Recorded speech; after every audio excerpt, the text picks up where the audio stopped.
Assalamualaikum warahmatullahi wabarakatuh. Kami mahasiswa Fakultas Farmasi Universitas Muslim Nusantara Al-Wasliyah Medan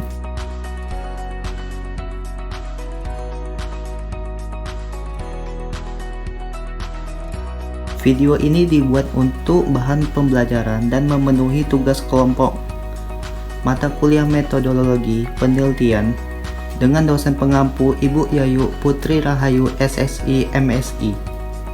Perkenalkan, kami dari kelompok 7 yang beranggota Tamara Armi, Rina Azari, Nadila Alaina, dan Heru Adha Prayogo.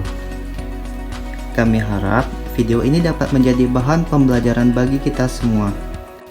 Di video ini kami akan membahas tentang apa itu teknik sampling dalam penelitian. Yuk langsung saja kita simak materinya. Teknik sampling.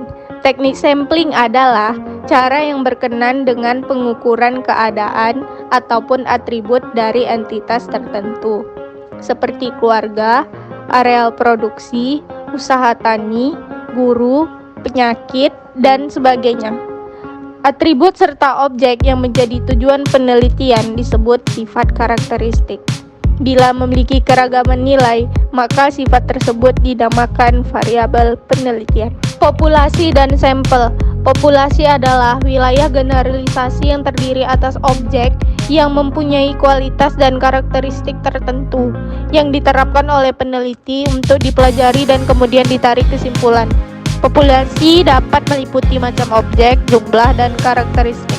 Sampel adalah bagian dari populasi yang diambil melalui cara-cara tertentu yang memiliki karakteristik tertentu, jelas, dan lengkap, serta dianggap dapat mewakili populasi. Jenis teknik sampling. 1. Sampling probabilitas, yaitu cara mengambil sampel berdasarkan probabilitas atau peluang. Dalam semua sampling probabilitas, cara pengambilannya dilakukan secara acak atau random. Artinya, semua objek atau elemen populasi memiliki kesempatan yang sama untuk dipilih sebagai sampel. Cara ini bersifat objektif. Sampling probabilitas terbagi A. Random sampling sederhana. Sampel acak sederhana ialah sebuah sampel yang diambil sedemikian rupa sehingga tiap unit penelitian atau satuan elemen dari populasi mempunyai kesempatan yang sama untuk dipilih sebagai sampel.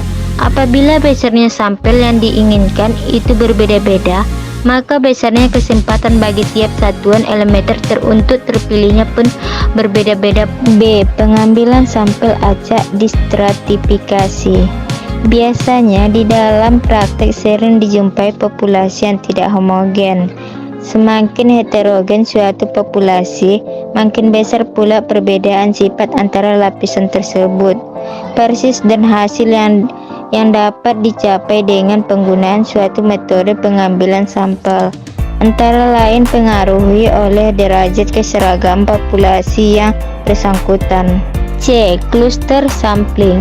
Dalam praktek seringkali ditemui kenyataan di mana kerangka sampel yang digunakan untuk dasar pemilihan sampel tidak tersedia atau tidak lengkap dan biaya untuk membuat kerangka sampel tersebut terlalu tinggi.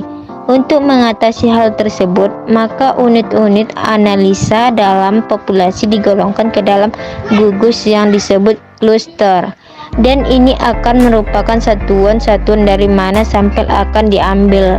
Jumlah gugus yang diambil sebagai sampel harus secara acak. Nah, selanjutnya jenis teknik sampling terbagi juga atas sampling non-probabilitas, yaitu jenis teknik sampling di mana tidak setiap individu dalam populasi memiliki peluang untuk terpilih. Teknik sampling juga terbagi atas teknik sampling sistematis atau systematical sampling. Teknik ini sebenarnya dapat termasuk kepada teknik random sampling sederhana yang digunakan secara ordinal. Artinya, anggota sampel dipilih berdasarkan urutan tertentu. Misalnya, setiap kelipatan 10 atau 100 dari daftar pegawai di suatu kantor, pengambilan sampel hanya nomor genap atau ganjil saja. Kemudian, ada teknik sampling kebetulan atau accidental sampling, di mana teknik sampling kebetulan dilakukan apabila pemilihan anggota sampelnya dilakukan terhadap orang atau benda yang kebetulan ada atau dijumpai dan dipandang orang yang dijumpai tersebut cocok dijadikan sumber data. Misalnya, kita ingin meneliti pendapat masyarakat tentang kenaikan harga atau keluarga berencana. Maka, pertanyaan diajukan kepada mereka yang kebetulan dijumpai di pasar atau di tempat-tempat lainnya. Selanjutnya, teknik sampling bertujuan. Teknik ini digunakan apabila sampel yang dipilih secara khusus berdasarkan tujuan penelitiannya. Sebagai contoh, untuk meneliti tentang disiplin siswa, maka yang dipilih adalah orang yang ahli dalam kesiswaan, seperti kepala sekolah, PKS, ketua OSIS, dan lain-lain. Berikutnya, teknik sampling kuota. Teknik ini digunakan apabila anggota sampel pada suatu tingkat dipilih dengan jumlah tertentu dengan ciri-ciri tertentu. Sebagai contoh, jemaah haji yang berangkat ke Tanah Suci sudah diberi jatah oleh Persatuan Haji Indonesia atau PHI bekerjasama dengan pemerintah Arab Saudi, yaitu sebanyak 250 orang haji dari populasi 250 juta jiwa penduduk Indonesia. Artinya, satu orang calon haji mewakili 1000 orang penduduk. Yang terakhir, teknik bola salju. Teknik ini digunakan apabila jumlah sampel yang diketahui hanya sedikit.